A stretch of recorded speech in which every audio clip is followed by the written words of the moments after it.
In 1912, the mathematical ghost was in its infancy. Radio was a rudimentary tool, a brutal spark gap that didn't just whisper through the air, it shouted across the spectrum at once. Its primary roar sat between 100 kilohertz and 2 megahertz, but the electrical chaos sprayed interference into every band above it. In technical terms, it was a broadband nightmare. Think of modern radio like a laser pointer. Precise, narrow, and easy to ignore if you're not looking at it. But the Titanic's transmitter was a lightning bolt in a bottle. Because it wasn't tuned, it released all its energy in one massive, undamped crash. It didn't broadcast on a channel. It broadcasted on every channel. This is why the Spectrum Authority had to exist.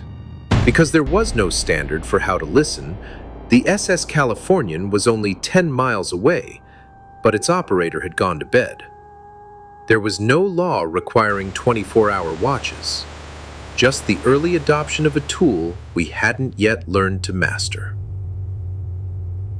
The silence was born from a collision of signals. In the U.S. Senate inquiry that followed, the world learned a chilling truth. The system didn't fail because people were lazy. It failed because the technology was too primitive and the rules were non-existent. We were adopting a technology before we had a protocol.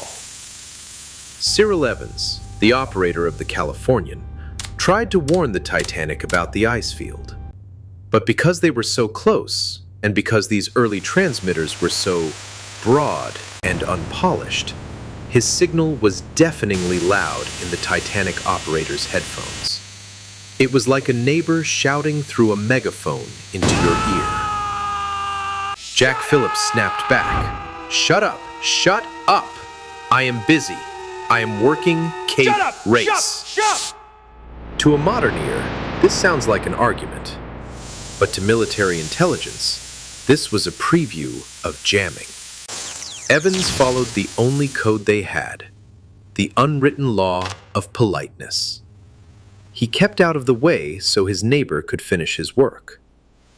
At 11:35 p.m., he took his headphones off and went to sleep.